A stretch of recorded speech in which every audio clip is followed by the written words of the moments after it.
आज राहुल गांधी आरोप लगा रहे हैं कि मोदी सरकार को डील करना नहीं आता। पीएम मोदी पर देश को बेचने का आरोप लगा रहे हैं। अपनी पार्टी का इतिहास याद नहीं है कि जब सरकार थी आपकी पार्टी की तब मैं ऐसा होता तो कैसा करता वाला बात।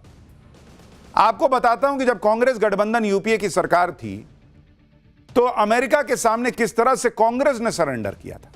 साल 2006 में भारत और अमेरिका के बीच सिविल न्यूक्लियर डील हुई थी। अमेरिका के साथ इस संधि के दौरान भारत ने बिल्कुल सरेंडर कर दिया था। न्यूक्लियर डील के बाद अमेरिका ने कहा था कि भारत ने अपनी सैन्य और नागरिक गतिविधियों को अलग रखने की प्रतिबद्धता जताई है। भारत ने अपने संपूर्ण नागरिक कार्यक्रम को इंटरनेशनल इंस्पेक्शन के लिए पेश करने की प्रतिबद्धता जताई है। यानी भारत ने एक तरह से अमेरिका के सामने पूरी दुनिया को कह दिया था कि आओ हमारा परमाणु कार्यक्रम देख लो, इंस्पेक्शन कर लो। यह सरेंडर नहीं था। अमेरिका से पिंकी प्रॉमिस खेल रहे थे कि हाँ हम नहीं करेंगे, हम इसका गलत इस्तेमाल नहीं करेंगे, आओ तुम्हारा जब मन करे तुम देख लो। यह सरेंडर करना नहीं होता है। भारत अपना परमाणु कार्यक्रम कैसे चलाएगा यह अमेरिका तय करेगा। आज बीजेपी ने कांग्रेस की पुरानी डील्स की फाइल खोल दी। सुनिए सुधांशु त्रिवेदी को, फिर मैं आपको कांग्रेस के जमाने की पुरानी डील्स तो बताऊंगा ही, साथ ही आज के नए भारत के सामने कैसे अमेरिका की ट्रेड डील भारत से जो हुई उसमें अमेरिका को पीछे हटना पड़ा है, आपको वो भी दिखाऊंगा। मुझे लगता है सामान्य कूटनीति, सामान्य अर्थनीति और थोड़ी भी जानकारी यदि होती तो मुझे लगता है इस प्रकार की निराधार अपशब्दों का प्रयोग उन्हें नहीं करना चाहिए था। अब बेचता कौन है तो मैं याद दिलाना चाहता हूं, कांग्रेस पार्टी से पूछता हूं, वोल्कर रिपोर्ट, तेल के कूपन कांग्रेस पार्टी को मिले सद्दाम हुसैन के द्वारा, जिसके लिए नटवर सिंह को इस्तीफा देना पड़ा। किसको बेच रहे थे?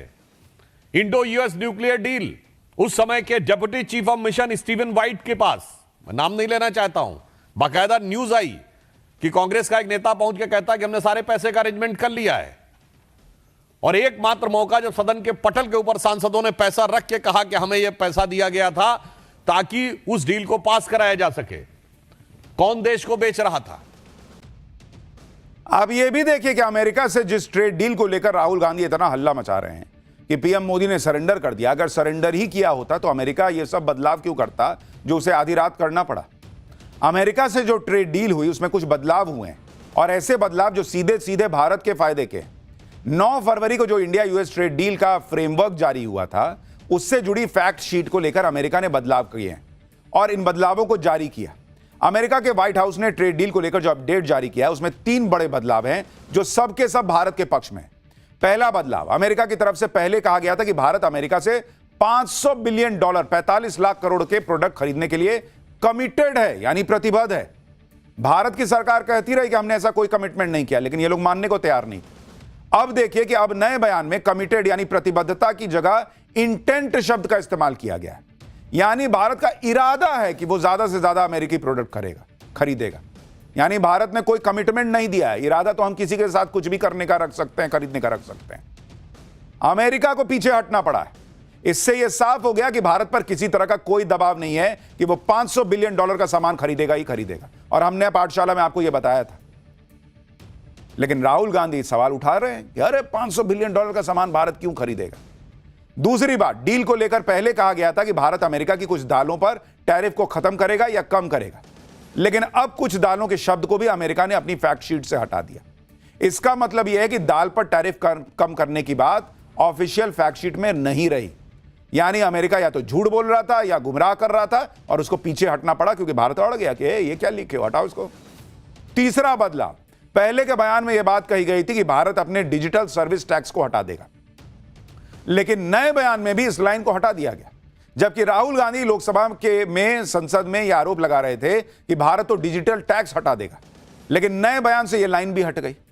यानी डील पर साइन होने से पहले यह बदलाव किए गए और बहुत संभव है कि डील इन शब्दों पर भारत ने आपत्ति जताई होगी कि फिर कुछ बातें जो तय नहीं थी उसे कैसे डाल दिए जे तुम। तो अमेरिका को पीछे हटना पड़ा, भारत पीछे नहीं हटा। इसमें सबसे बड़ा और जरूरी बदलाव दालों को लेकर है, क्योंकि अमेरिका और भारत की डील का ट्रिगर पॉइंट ही यही है कि भारत एग्रीकल्चर के सामने नहीं झुकेगा। दूसरी बात यह है कि भारत अपनी दाल की जरूरतों को पूरा करने के लिए दूसरे देशों से भी दाल मंगवाता है, लेकिन उसमें अमेरिका प्रमुख सप्लायर नहीं है। फिर भी सिंबॉलिक तौर पर दाल को शामिल करना रेड लाइन क्रॉस करने जैसा था। जिसे अमेरिका को सुधारना पड़ा है। अब कोई राहुल गांधी से पूछे कि नरेंद्र मोदी चोक हो गए हैं, एप्स्टीन फाइल है, ये फाइल है, वो फाइल है, तो अमेरिका काहे पीछे हटा, काहे ये सब हटाया? अगर मोदी क्लच में है उनके, तो अमेरिका क्यों पीछे कदम खींच रहा है? उसको क्यों बदलाव करना पड़ रहा है? पर यह बेसिक लॉजिक की बात है जो उधर से आएगी नहीं। राहुल गांधी बड़े जोर शोर से कह रहे हैं कि अमेरिका भारत में दखल दे रहा है। राहुल गांधी आरोप लगा रहे हैं कि पीएम मोदी अमेरिका के दबाव में है, इसलिए ट्रेड डील किए।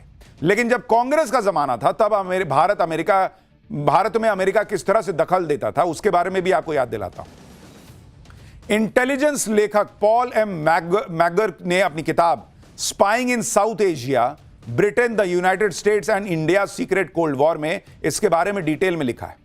पॉल एम मैगर ने भारत में अमेरिकी राजदूत डेनियल पैट्रिक मोनिहान की किताब का जिक्र किया है और कहा है कि डेनियल पैट्रिक मोनिहान ने 1978 में अपने मेमोयर में अ डेंजरस प्लेस में कंफर्म किया है कि सीआईए ने 2 बार भारत की राजनीति में दखल दिया। इस किताब में दावा किया गया है कि दोनों ही बार सीआईए ने सत्ताधारी पार्टी कांग्रेस को पैसे दिए हैं, जिससे वो केरल और पश्चिम बंगाल में वामपंथी सरकारों को हरा सके। राजदूत डेनियल पैट्रिक एक घटना का जिक्र करते हुए गंभीर आरोप लगाते हैं कि एक बार तो सीआईए ने कांग्रेस अध्यक्ष होने के नाते सीधे इंदिरा गांधी को पैसे दे दिए थे। यह इस किताब में लिखा है बॉस। बात इतनी भर नहीं है। जवाहरलाल नेहरू को लेकर यह आरोप लगाए जाते हैं कि वो तो भारत में इंटेलिजेंस इंफ्रास्ट्रक्चर बनाने के पक्ष में नहीं थे। नेहरू नहीं चाहते थे कि भारत का अपना खुद का इंटेलिजेंस इंफ्रास्ट्रक्चर हो। इंटेलिजेंस लेखक पॉल एम मैगर ने अपनी किताब स्पाइंग इन साउथ एशिया में लिखा कि जुलाई 1950 में नेहरू यह जानकर उलझन में थे कि क्या भारत को भौगोलिक रूप से फैले हुए इंटेलिजेंस इंफ्रास्ट्रक्चर की जरूरत है और क्या भारत इसे अफोर्ड कर सकता है। नेहरू ने कहा था कि मुझे नहीं लगता कि हमें इंटेलिजेंस सर्विस को बड़े पैमाने पर फैलाने की जरूरत है, यह हमारी क्षमता से बाहर है। अब बीजेपी सब याद दिला रही है कि सरेंडर करना किसको कहते हैं, ये इन किताबों में पढ़िए। आप यह भी देखिए कि 1960 के दशक में भारत का हाल क्या था। उस समय देश पर कांग्रेस की ही सरकार थी और यह वो दौर था जब अमेरिका से आने वाले गेहूं से देश के लोगों का पेट भरा जा रहा था। 1960 के दशक में भारत सूखे से जूझ रहा था। उस समय देश PL 480 डील के तहत अमेरिका पर निर्भर था। इस डील को फूड फॉर पीस कहा जाता था। इसके तहत विकासशील देशों को अमेरिका मदद करता था। PL 480 गेहूं लाल रंग का घटिया गुणवत्ता वाला गेहूं था जो मदद के नाम पर अमेरिका भारत की पब्लिक को दे रहा था। अमेरिका ने उस समय शिप टू माउथ नीति अपनाई थी। हर महीने तय होता था कि अनाज आएगा या नहीं। अमेरिका इस मदद के बदले भारत पर शर्तें ठोक रहा था। अमेरिका, IMF, वर्ल्ड बैंक ने कहा कि भारत को अपने रुपए को डीवैल्यू करना होगा। अगर भारत रुपए का अवमूल्यन नहीं करेगा तो मदद नहीं मिलेगी। 1966 में अमेरिकी मदद के बदले रुपए का अवमूल्यन कराया गया। बांह मरोड़ दी गई भारत की उस समय की सरकार की। यह राहुल गांधी को पता नहीं होगा शायद, या जानते हैं तो बता नहीं रहे।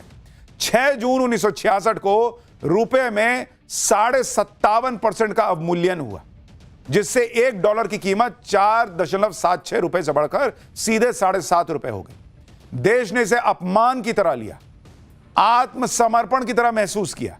रुपए के अवमूल्यन का विरोध उस समय कांग्रेस अध्यक्ष के कामराज ने भी किया। के कामराज ने इसे पश्चिमी साम्राज्यवाद के आगे सरेंडर जैसा बताया। वामपंथी दलों ने इंदिरा को वर्ल्ड बैंक की कठपुतली तक कह दिया था।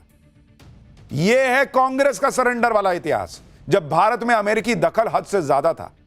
सीआईए से पैसा लेने का आरोप लगता था। अमेरिका के कहने पर रुपये का वैल्यू गिरा दिया जाता था। दुनिया भर की परिस्थिति से रुपये की वैल्यू गिरे तो समझ में आता है, अमेरिका के कहने पर गिरा दिए आप।